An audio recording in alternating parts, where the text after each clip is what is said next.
The following is an exclusive interview for WCRadio.com. The opinions contained within this are those of the interview subjects and do not necessarily represent the opinions and views of the WOW Radio team and management. You're listening to Blue Please here on WOW Radio with myself, Total Biscuit, and this is the one and only Method interview exclusive to WCRadio.com. Method, if you don't already know, and by God you should, if you ever listen to this show or pay any attention to anything endgame, World Second Vash Killers and Alliance First Vash Killers, in fact, as well. And today in the studio we have Sko and Ray, who I would quite like to introduce themselves. Who are you, what are you doing here, and what is your role in the guild? I'm Sko, Guildmaster of Method, play Warrior, main tank. I can tell you anything about the guild, Lady Vash, so on. Hey, my name is Ray, I play Priest, I'm an officer of Method, and I do all the healing assignments and the healing tactics and all that stuff, so, yeah, Cool, good to be here. Very cool. Yeah, so the first question that the listeners are no doubt going to be asking, and this must have been rolling through their heads ever since this actually happened, is what possessed you to throw yourself up against the buggiest, most ridiculous encounter that World of Warcraft has ever seen? Well, it was a challenge, and we like challenges, so that's what possessed us, I guess. I say, it didn't put you off at all that Nihilum decided not to attempt her again and just moved on straight to Tempest Keep? Not really, because by the stage that Nihilum said she was not possible to kill, the numbers just don't add up. We believed that we could actually kill her at that moment. Yeah, and also, quite a lot of the bosses at that time, they were all said to be pretty unkillable. I mean, they said Alar, the numbers just don't add up, and Vash is unkillable unless they're HP bugs, so, you know, we just decided to go for Vash. You know, it's better loot, you know, more AP and sort of thing, so, yeah, Vash seemed like a pretty good choice at the time. That's understandable. So, how long exactly did it take you from your first attempt on Vash to actually killing her? What kind of time frame we're looking at here? We're talking about weeks, if not almost a month, of attempting Vash on and off. That and a combination of DK bosses. I mean, we did attempt a lot, and yeah, just a lot, a few times. Also, Vash was a lot more of a fun encounter. So yeah, we did attempt her, normally for 2-hour raids, flasked and buffed for quite several weeks. That's quite unusual by the sounds of things. You know, most raiding guilds would toss themselves up against an encounter for hour upon hour upon hour on end every single day. I've heard that Nihilum have cracked up against bosses for, 8-9 hours straight. Why the sudden change in angle? Well, it was a balance between not wanting to burn people out on the boss and keeping them interested in the fight, I guess. Yeah, you have to understand that. Yeah, you have to understand that on Vash, you've got to pot basically from the start, or you're just not going to get anywhere. Every phase has to be almost, everyone has to focus 100% and be buffed to the max, or else you're just not going to see the end phases. So, you just really got to get going on that encounter and just start practicing full out. So, reason for only doing 2 hours is, if you do 9-hour raids, people are going to run out of consumables, and, you can't really expect them to farm that for the next day. So, you just keep it sane. Yeah, slow and steady wins the race. Slow and steady wins the race, indeed. Yeah, that's definitely a very forward-thinking way of actually doing things. Is this something that you as a guild have done ever since you started raiding, or is this something that the Burning Crusade has kind of pushed you towards with the over-reliance on consumables?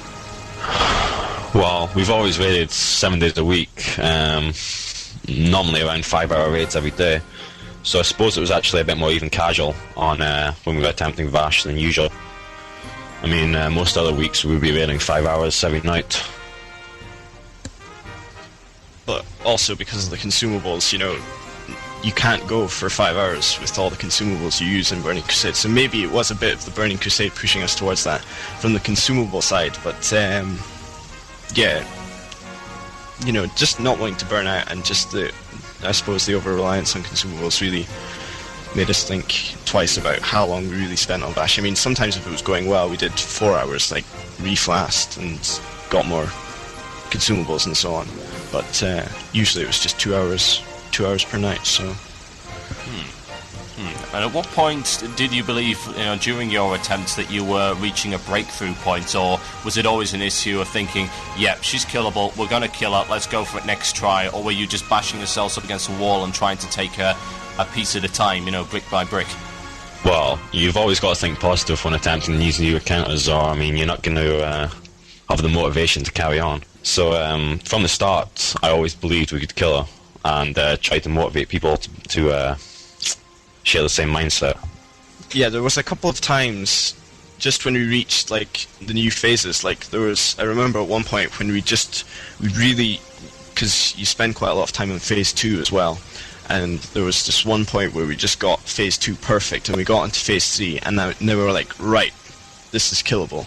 And then of course you reach phase 3 and you realize, this is just as insanely hard as it was in phase 2 for phase 3. So and then when we got the world buffs on, the Saturday night, and they got her to 5%, that was kind of like, yeah, this is definitely killable.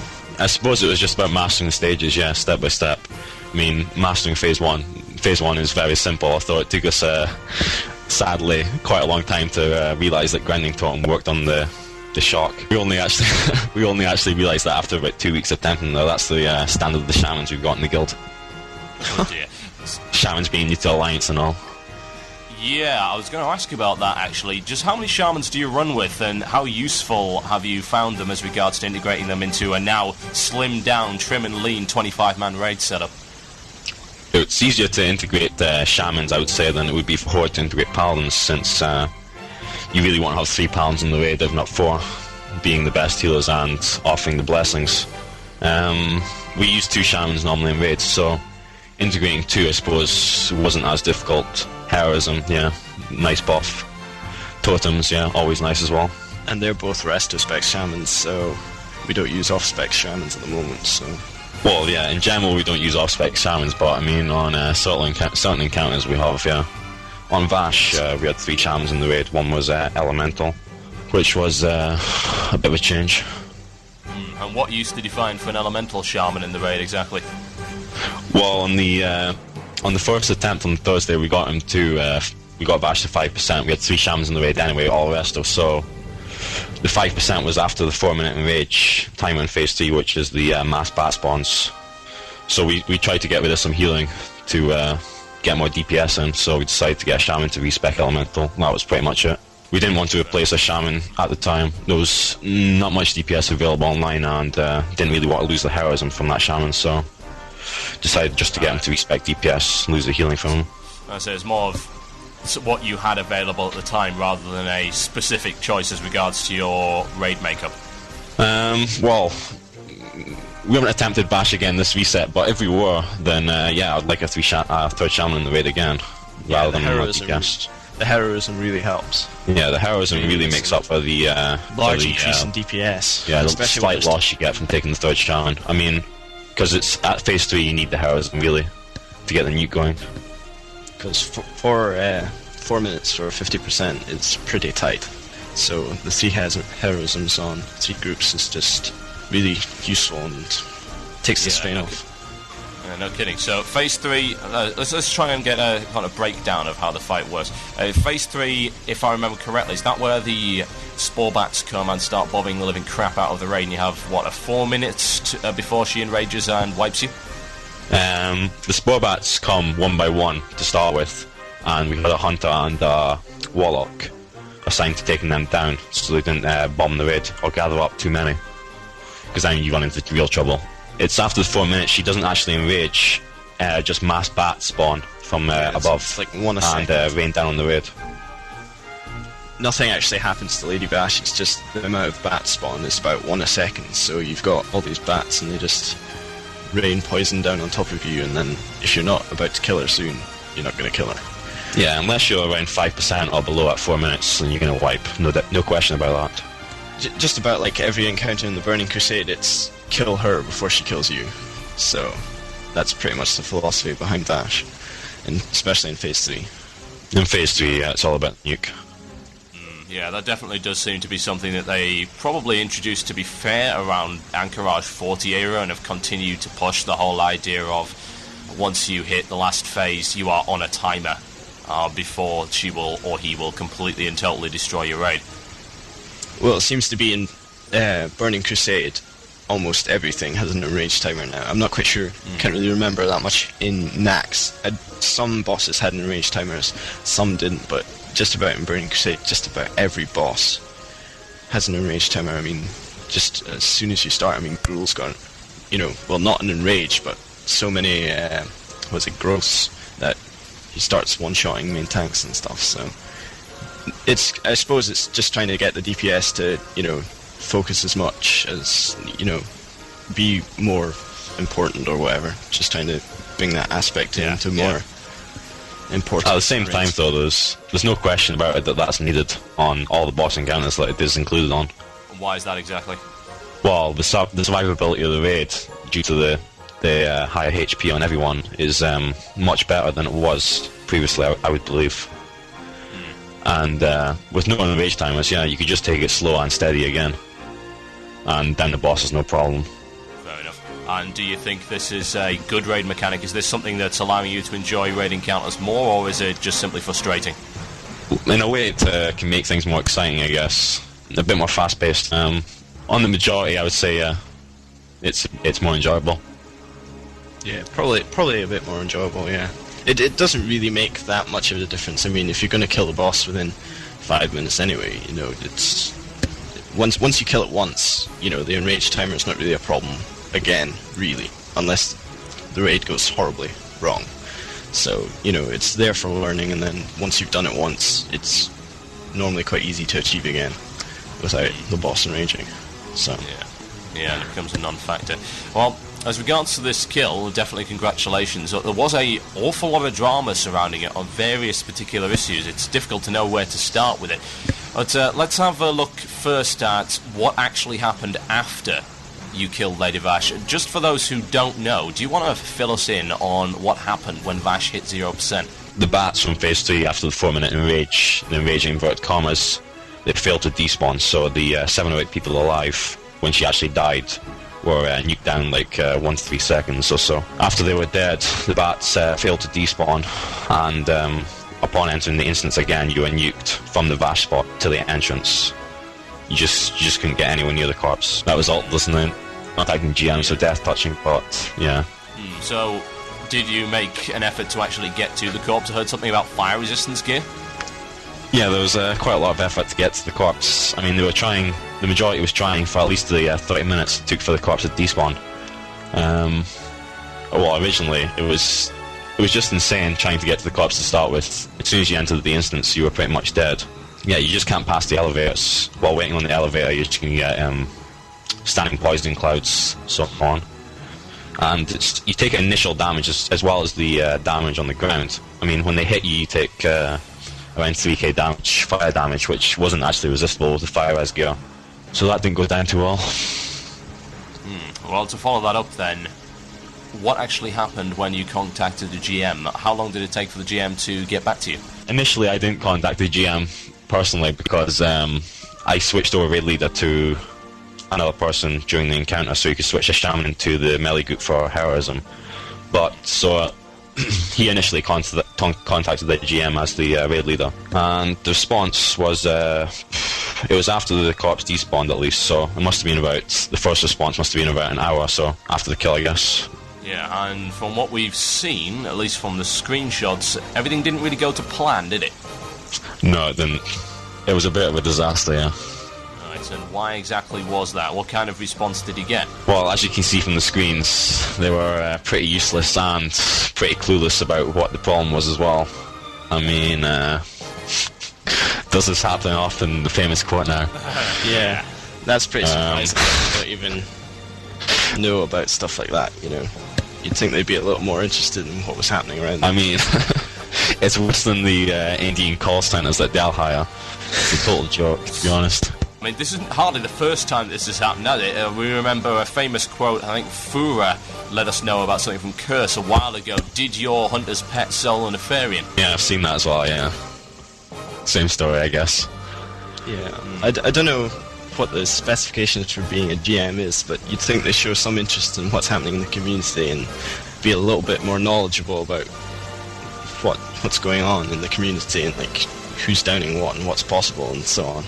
So I don't know what they're playing at. What kind of ratio would you attribute blame to exactly? Do you believe it's the GM's sole responsibility to have the possession of that information, or is it perhaps the way that Blizzard structure their GM service? Are they not giving them the information they need, or prioritising, groups of GMs to particular issues or areas?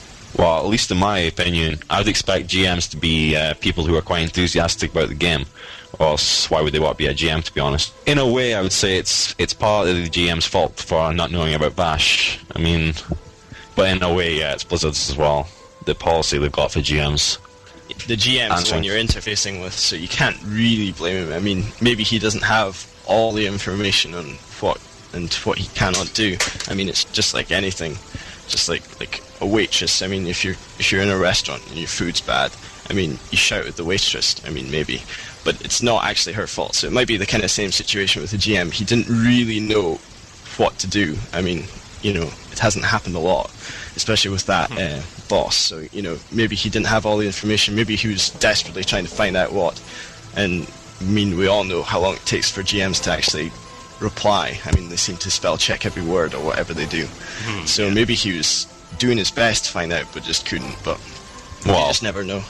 After receiving multiple tickets about the same issue from quite a lot of people in the raid, you'd expect them to send someone to speak to us who at least has some kind of knowledge about the encounter or how to resolve the situation. I mean, sending multiple GMs to us who could do nothing and didn't really have a clue about what we were talking about, it's just not that good for the players. And also, not even having a proper protocol. I mean, one of them said, it's the responsibility of the player to reach the corpse before it despawns. I mean, that's just not true. That's just a lie. I don't know what that guy was thinking when he said that. I mean, I don't know whether he was Nihilum, when Nihilum killed Allah, they killed Allah in midair. They couldn't get to the corpse, and yet that was fixed for them. Yeah, I mean, I don't know what he was thinking when he wrote that. I mean, maybe he thought, if I say that, they'll stop ticketing us. I mean, I don't know why he would say that, what possessed him to say it, but he did, and now he just looks like a muppet as well. So what do you believe that Blizzard actually has to do as regards to changing the structure of the GMs? What do they need to do to shake up the service so that it really works for players?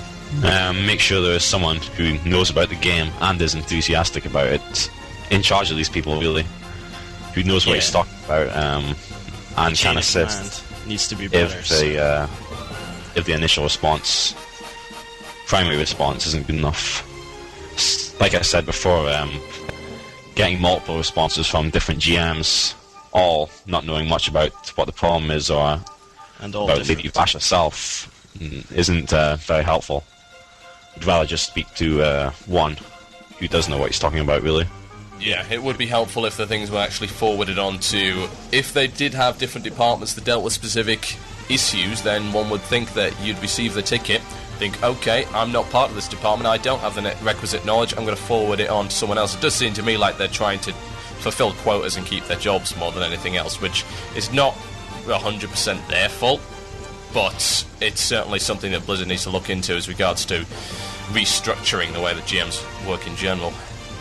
Yeah, if it's just quota filling, that's quite a poor way to structure ticketing systems. I mean, you're dealing with complaints. I mean, you're not just supposed to tick boxes, you're actually supposed to fix them. So, yeah, they need to, if it is quota filling, they need to change that as soon as possible and just get some knowledge base into the work support. Right, well, in that case, we're going to go to a music break now, I think, and then we'll come back with some questions as regards to world firsts, legit kills, soul stones, and drama. Not necessarily in that order. Don't forget about what's... Oh, yes, definitely. So, I'd like a song request from one of you. Sko, you can go first. What would you like to hear? Tiesto Flight 643, please. No problem whatsoever. You're listening to Blue Please here on WoW Radio with myself, Total Biscuit, and this is the Method interview. Tiesto coming up right now. Enjoy.